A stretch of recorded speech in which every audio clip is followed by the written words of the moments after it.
This is Sonia Wagner representing PCA families, recording content designed to capture lived experience and best practice evidence-based learning that assists kinship, permanent and adoptive parents or carers in supporting young people. I'd like to acknowledge the traditional custodians of the land on which we meet and pay respect to elders past and present. We are a child-safe organisation. Being able to learn from peers and connect with those who may help us is particularly important. Today we are discussing blow-ups. We've all had them, and in some families they are exacerbated for various reasons. Today I'm joined by Vicky Coverdale. Vicky is a mother to two 20-year-old children. She works for PCA families as an advisor, so she has a great knowledge of the types of matters that are important to permanent carers, adoptive and kinship parents or carers. She's also a resident education expert and passionate about improving the school experience for children. Welcome, Vicky. Perhaps you could tell us a little bit more about yourself and your background, your role, your training, and other important things that have shaped you. Oh my, where to start? Well, firstly, being the resident expert at PCA Families is we're a very small team, and I'm the one who stepped into a classroom occasionally. So if that requires expertise, then yay.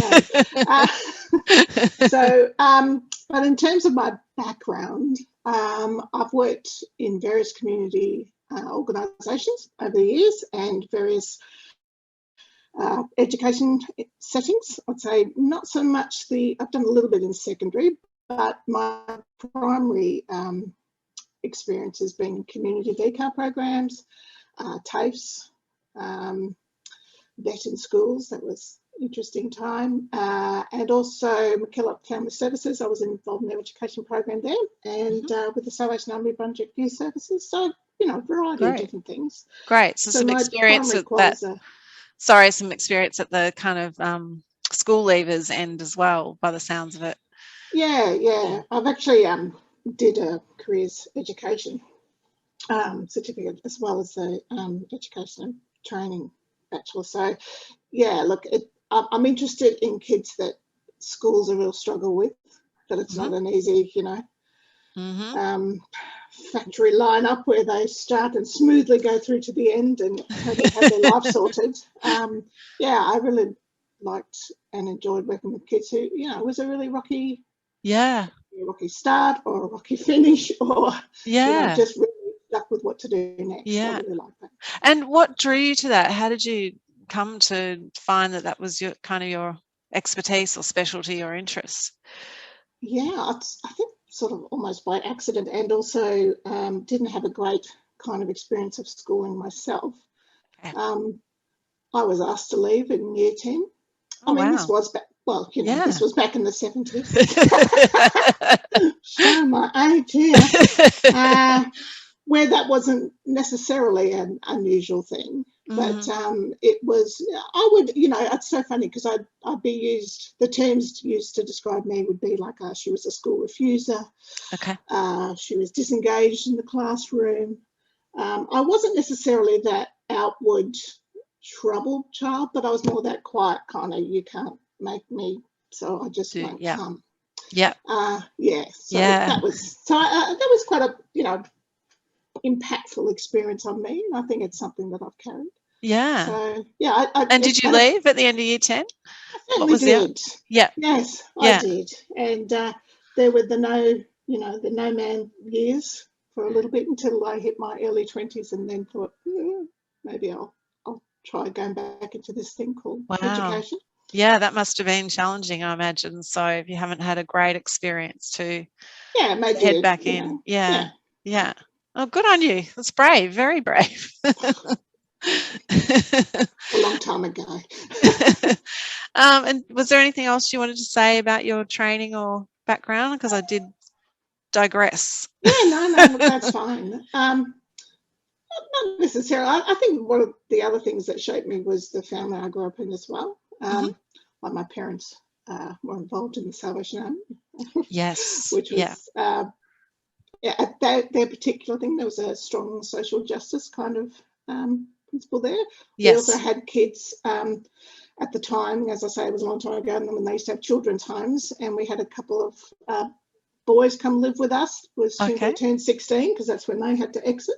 Yes. And we had various other, I feel like I have one brother who's, came from my mother, but I got a whole lot of brothers that came from other mothers. Wow. And Yeah. that was quite a large, vibrant household. Yeah, absolutely. Well, you're obviously adaptable then if you've had that sort of change come into your I think, family life. yeah, it was funny because I was certainly the youngest of a few. So Yes. I Yeah. think at one point my parents, they all left, and I think they thought, oh, they needed a good cup of tea and a lie down, and then I still had my teenage years to go. So it was kind of, oh my God. Great. So you've got experience, you've got lived experience in terms of your own family life, and you've got experience in helping others in your job as well. So that's great. You'll have two perspectives, I guess, probably others as well. So one I yeah. have to reach back for a very long time ago. So one of the things that you and I were discussing recently is the challenges of gaining cooperation from young people in out-of-home care, where they're perhaps in a more stressed state because they are in a remote learning situation, for example. You've mentioned to me that the reaction you see from people is not necessarily the real reaction. So can you tell me a little bit more about that? Sure. And look, it's hard to talk in really broad general terms because everybody's experiences are so different. To even start with, there were a couple of kids that the feedback from the carers was they were loving the remote learning. They felt calmer, safer, less anxious, because school was the most primarily triggering environment for them. So yes, those stories aside, majority seem to be that challenge as a parent or carer, and particularly some of our grandparent carers with the technology that's required to get around with remote learning. It was incredibly stressful. And young people that have come from, those trauma and adverse life experiences, that idea of change and not being in control, it's incredibly unsafe space to be in. yes, Incredibly triggering. So even just things like this one particular, although it wasn't the only story, so I'll try and amalgamate them because I'm trying to be non-identifying here. yes, But was sitting down to do the learning tasks, both with the best intentions, is how it started. But fairly quickly, things escalated to the point, and that could be, two people's anxieties around trying to do this. The parent carer thinking, I'm not quite sure, how do I, I'm not a teacher, what do I do? Plus the child going, what the hell's going on here? I can't hide, I can't, yes, there's this intensity of this one-on-one. yes, And also that I think for this particular child, there was that anxiety of saying, oh my goodness, I have to show how much I don't know. yes. And that's incredibly triggering and incredibly shaming. Unfortunately, this wasn't expressed in a nice, neat box and articulate saying, look, I'm just letting you know, I'm experiencing this as a very vulnerable moment for me. Yeah, yeah. No, it was experienced as increased tension, verbal, tossing of the books, throwing of the things, and just running out of the space. Yeah. In one case, sometimes running out of the house for some people too. Like it was that kind of explosive situation. So what you're left with then is like, oh my goodness, this is going to be horrendous if this is going to happen every time. Every day, yes. And how do you deal with that? Yes. It's a little bit like, you know what it reminds me of? It reminds me of when children need glasses and they're trying to do a jigsaw puzzle, but they're throwing the jigsaw puzzle off the table because really what they're trying to tell you is my eyes actually aren't working. I can't do this. So that's right. And it's really important. I think it's really hard to do sometimes in the moment, but it's really important to differentiate between what someone won't do versus what they can't do. Yes. And it actually is important to actually reframe it around, well, what is it that is really hard here? What are the stresses that are happening here? What is it they feel they can't manage right now? Yes. And try and identify those. And sometimes we don't know. Yes. Because like I say, and even to try and tap into that's really challenging. But we have to be curious and think about, okay, what did I notice? What was happening before? Where have I seen them be like this in the past? What was going on for them then? And and just try and unpack that difference. Yeah. So you got to try and figure it out, you know, while you're seeing the behaviour, you've as an adult, you've got to try and figure out what's going on behind the scenes. So that's right. And look, sometimes it can be as simple as they didn't sleep well and they're just a bit tired. And heavy, like we can all be. Yeah. But sometimes it's a bit deeper than that. And it's harder too when you're also stressed about things too, right? Which I think is what we've seen with COVID, for example. Exactly. So I mean, it was like who's been through a pandemic? Yes. Yeah. Well, I mean, you'd have to go back 100 years to actually. Yes. For in terms of Australia. Yes. But certainly we know our close neighbours in Asia, they've experienced SARS. Yeah. And in that example, we're all coming to grips with technology. So, in terms of, I guess, trying to smooth the pathways and come back together after there's been that type of blow up, what sort of strategies can parents or carers put in place to help them come back together in a really meaningful way? Yeah, I think it's important to remember that sometimes repairing relationships is really challenging. It's challenging for some adults, but it's challenging for kids too, and it's particularly challenging for kids whose relationships have always been a little bit disrupted, fraught. So I kind of like Bruce Perry's these 3 R's, which is, I've got to do it by memory now, here we go. The bottom one is first to regulate. So if the importance of regulating those emotions and supporting a child to do that. So like, and sometimes that, like, I'm not saying this is necessarily easy, by the way, but what might work to calm that child down? What do they need in that moment? And there's different things. I mean, you can try and say, just breathe, honey, and that'll work. And it does work, but like it may not, just make things work. So it's really. So in the example you gave earlier, what would you say would be? I think it's about kind of when they do come back. And it may not be the moment to talk about it, but it might just be enough to say, well, it didn't quite work out how we'd hoped, did it? Yes. But what can, and then I think just back to Bruce Perry's, the next one is actually relation. So how do you relate? Yes. So what can we do now together that's kind of nice for both of us? Or what do you need right now? Maybe you need your space. Maybe you just need a nice hot chocolate and go watch something or go read or whatever it is that makes it, go play with them Lego if they're little, or go whatever it is that works. Yes. What do you need? So is humour part of that as well?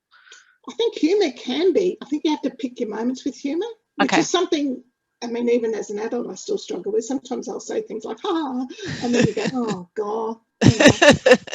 You're very funny. It didn't quite work out how I'd hoped. I think if a child's in pain, I don't suggest humour is the way to go.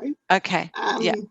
But I think once they've come down a little bit, that playfulness. I think Dan Hughes is another one who, with his pace is, playfulness is a good thing, and humour is part of that. Yes. And just being together and do something that you both like. Yep. Because basically what they're saying is, do you still love me? I did that to you. Yes.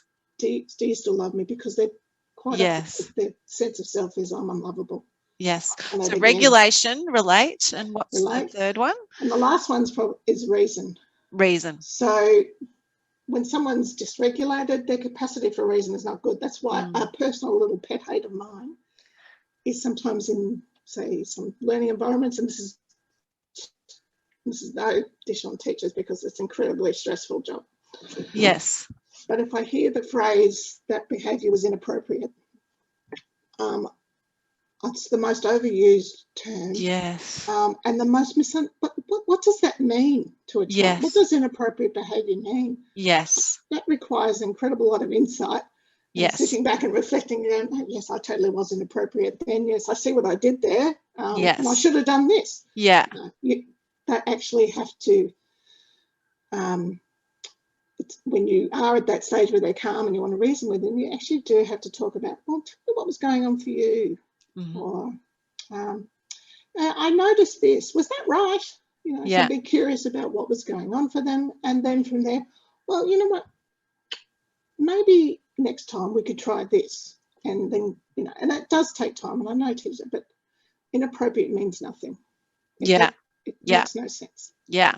Yeah. No, I'm always very big believer in you tell children, or you suggest to children what to do rather than what not to do. So, because often they don't necessarily have the knowledge or capacity to know necessarily what they need to be doing. So I think it's important to lead with, informing them of what they can do or should do, or And I think it's important to involve them in the solutions too. And I mean, yes, that's age appropriate. yes, to true. sit down with a toddler and go, okay, now, yes, that tantrum exactly. you had, got any solutions about that? Yeah. But as their capacity builds, or as they age, I think to help them come up with the solutions too that might work for them. Yes. And always in the spirit of, well, let's give that a try. And if that doesn't work, we'll have another go at trying absolutely. something else. It also reminds me of the one of the readings, the brains in pain cannot learn. So it talks about, the skills of problem solving and emotional regulation, and when they're compromised or diminished, how difficult it is to, I guess, feel like you're in a calm and safe environment. So, and the author of that article suggests that you could use movement, focused attention practices, and more understanding around the brain. Do you know much about those things? And do you have any other suggestions for managing that emotional pain in young people? Yeah, well, I think that you're right. A brain in pain can't learn. A brain in chaos can't learn either. So regulating your emotions, feeling safe, feeling calm is probably one of the most critical points to start, because particularly with kids that have had complex histories and trauma, and if they're kind of going straight to that cognitive part of the brain is it's a little bit inaccessible to them if the other kind of, that limbic system of emotions and feelings and hypervigilance, they can't take anything in. Even that's because they're in a constant state of their stress response. So, yourself as an adult, if you're feeling stressed and doing things, what's your capacity? Try learning some calculus while you're stressed. Yes. I went through my whole schooling, never learned calculus, so that's fine. But it's it's really important, and it's quite undervalued. Though I think now with mindfulness techniques and that awareness of the importance of being regulated with your emotions it's slow seeping in. I know there was one teacher who was fantastic, who started their day every day running the kids around the oval. Yes. Whatever went on in the morning, whether they've had the most calmest morning at school or whether they just had this whole thing, they were running around that oval, doing a couple of laps, come in, they were already breathing heavy. Yes. So, okay, let's everyone, and they bring their breath back down. Yes. As a whole class, not you as an individual. You're a problem, so you're going to run around the oval and then you'll come back. And but it's a whole class exercise. They'd also do, quiet reading as well, which was also brought them down. And then we'll start the day. And then that's great, isn't it? Yeah, I actually just heard on the weekend about a school close by that's doing 10 minutes of reading when the secondary school students come back into the classroom, and it's working wonders for the children. And then having a choice about what they read too. So it's not connected to school, and I don't have to read this. If I want to read a comic, I can read a comic. Whatever, it's that process of engaging with language. It's really powerful. Correct. And really calming. Yeah.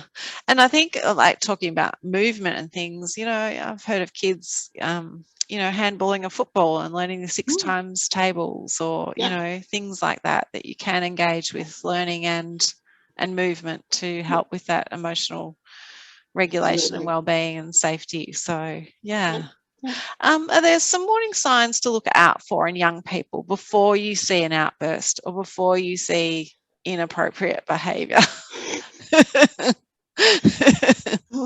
This varies so much depending on the individual and the child. So I think, are there common things that come up at all that you discuss? So look, I mean, if you talk about, I can talk about general themes that you see. So like particularly given we're talking with, you know, young people from out of home care. There might be things like a trigger could be Mother's Day school, or drawing my family tree, or Yes. someone in the play going, how come you live with your grandma? You know, Yes. things like that. It can be really triggering. Yes. Being rejected by their peers. I mean, Yes. that's painful for any child. Yes. But I think it has a particular resonance for kids who's not living with their primary carers for what? Yes. For lots of complex reasons. Mm-hmm. And it's just like reinforces that not even my mum and dad wanted me, so, you know, nobody wants me. I'm unloved. Yeah, it's awful. Yeah. It cuts right through to the primary pain, I think. Yeah. So, look, I mean, there's some of those things. But then, like, one of my things I think it's not easy to do, but I think it's important to do, is to try and track, observe, be like a mini detective almost, and notice for your child, they had a good day that day. What was going on that made that a good day? Mm-hmm. Not just record the bad days. Yes. But, okay, so I got tracking on a calendar. I got called to the school that week 5 times in a row. Yeah. And I didn't get called for 2 months. What would that mean? So picking patterns, because sometimes we get lost in and you go to the school and they go, you know, they're always misbehaving. And you go, but okay, but there was that 2-month period you didn't call me. So what was doing differently then? Yes. Yeah. Can you tell me a bit about that? Yeah. Even with kids, sometimes they don't want to talk about their day. So sometimes it might be, okay, we're going to have a little habit of just giving it a score out of 10. How was school today? It was a 3. You want to talk about that, or you want to leave it there? Yeah. Leave it there. But maybe that's get written on a calendar. It was a 3-day. It was a 6-day. Yeah. And it was a 9-day. Wow, what happened that day that made it good? Yeah. And just because and maybe you'll see patterns from that too, right? That's Every right. Monday's a 3. That's right. And if you have patterns, then you can begin to explore a bit further. And if you begin to explore a bit further, then you might be able to tap into, okay, this is at a level where it's beyond my skill set as a parent and carer, possibly beyond the skill set of the school because of time and resources and all the rest of it. Mm-hmm. We might have to engage in someone that can help us with this. Yes. So what's the most appropriate professional I can link with? Yes. That could actually help us with some strategies around this. Yes. And then, you know, getting the child's willingness to, like if you're just talking about, I'm not sure I know what to do about this. Would you like me to see if we can find someone who can help us? Would you be open to that? You know, and inviting them to be part of it, not just you're going to see this psychologist because you are. Yeah, no. And that's good learning in itself, isn't it? To know that we, even as adults, we don't always have the answers. So no, and that's okay. Yeah. Actually, that's quite comforting for some people. Yes. For some children and young people, you can actually, it's quite honest to go, you know, I'm not managing this real well myself right now. Yes. I'd like to, but I'm not quite sure I can do this. I think I might need some help. You know? Yes. So it's okay. Yeah. And it's modelling at the same time. It's modelling. Yes. That kind of insight and reflection and what do I need to manage this better. Yeah, absolutely. And what about, you know, how do you feel permanent care, kinship and adopted families commonly experience blow-ups? I mean, you know, because we've talked a little bit about COVID type blow-ups, but I guess what are some of the other common things that you're aware of, and maybe what are the biggest challenges for these kind of families? Yeah. Look, there's lots, and it depends on the situations. And you speak to carers where they go, look, they're fine at home, but they go to school, it's a disaster. And then you hear the reverse, school's fine, but boy, when they get home, it's, you know, it's full on. Yes. I think it's the kind of day-to-dayness of it. There's the day-to-dayness of parenting, but the day-to-dayness of, you know, kids that have had some, you know, really challenging experiences is it's quite hard. Yes. If you're a grandparent carer, it's a real mixed bag. Yes. Because you're thinking, you know, I'm really pleased that I've got these children, but there's heartbreak there for me too. That you know, remain. I think there's just things you quite often hear carers talk about the challenge of contact with the family and things like that. Sometimes it can go, okay, and there's a good relationship and an understanding there that, they're the best one, but sometimes the kids will, if they know it's coming up, their behaviours might start to escalate, or afterwards, if it doesn't go well, or the parents don't turn up, or like that. Yes. Some carers describe it takes ages to bring them back down to feel secure again, and then there's another one due, and yes. So that's been quite hard. Yes. I I've also, certainly experienced that myself. So So look, I think there's a whole lot, and I think sometimes it's just about that probably no space to look after yourself, so therefore it's really hard to look after those, and okay. And what about if you do see that, things are escalating at home? I mean, is that the time to take the opportunity to contact the school and see if something's going on at school? I think it's really important to have as good a relationship with the school as you can. And I think that even starts preemptively. Okay. Not just when something goes wrong. Okay, so what does that mean? So things like I think it's really hard to, like primary school in some ways is sort of good because you usually have a central teacher, a main teacher. True. Even though that may change each year, at least there's some constant there. So you can actually develop a bit of a, hopefully a bit of a rapport. And most teachers are pretty flat out, so you have to keep that in mind. But even starting, if it's a new teacher or new school, even developing a little book, if there are little is with the child about, introducing themselves. Yes. So just things that they're comfortable them knowing. I like doing this. I like doing that. I can't live with mummy, but I live with grandma. Blah blah blah blah blah. Yes. It gives the teacher a bit of a head start. Yes. They can tap into, how'd you go on the footy on the weekend? Anything that develops relational, because relational teaching developing a relationship is really critical with these kids, because, there's an old adage, kids don't learn off people they don't like. Yes. A lot of our kids don't learn off people they don't feel safe with. Yes. Because they're too anxious about they're going to yell at me any minute now, Yes. So I'm not taking anything in. Yes. They're going to yell at me that I'm not taking anything in. Yeah, so, I've got, fight or flight going on. Yeah. Absolutely. Yeah. And that the calm brain can't, chaotic brain can't learn. Yes. So, and I think also preempting things like, a little bit like, one of the things that seems to happen almost at the beginning of it is the family tree thing, and that can be really, really challenging. Yes. So just working how we can talk about that. How do we, even knowing if you communicate with the team, when's that happening, or when is that like it, or just be sensitive that this is kind of quite absolutely. No, I can relate to that. We taken photos off the internet to represent a family tree, right? Because some children don't even have photos of their early life. So that's right. And I mean, that's really hard. And also even just another preemptive thing, just little things in the playground, like prepping your child before they even start thinking of scenarios that you're worried about, that they might be worried about, and then just going, okay, so what if a kid comes up to you and go, how come you live with grandma? What are you going to say? You don't have to tell them your life story. You don't have to say, well, actually, my parents were, da-da-da-da-da. You can just say, because I do, or because she's fun, or whatever they're comfortable with saying.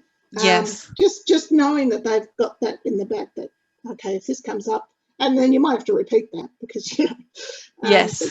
just prepping them as much as you can is that preemptive stuff. Yes. And when something goes down, what's the plan? So communicating with the school, with the teacher, look, they may, well, how do you manage that? How have you managed that with other children? And if they say something that you're a bit thinking, I'm not sure that one will work. You might go, would it be possible if they could go and spend time with Mr. So-and-so, do some colouring in, because that might work for them, or something like that. Yeah. Yeah. And so if you're a working parent, how do you recommend doing that? I mean, it's great if someone's got time to go into the school ground each day, or secondaries, school, not necessarily doing that either. So, yeah. I think it probably chatting to the school and just say, look, I work. I'm just conscious this won't be every day that I'll be emailing you necessarily, but how do I let you know that something's happened and that they might just be a little bit more fragile that next day? Yes. Is an email? Is a note in the bag?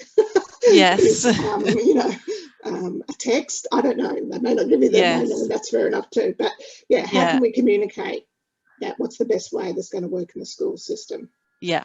Okay. Get that message across. Brilliant. Do you have any treasured memories where you've calmed a child down or used some of these strategies to achieve better outcomes? It's always great to hear about, real life stories where there's been, some turnaround or some great outcomes.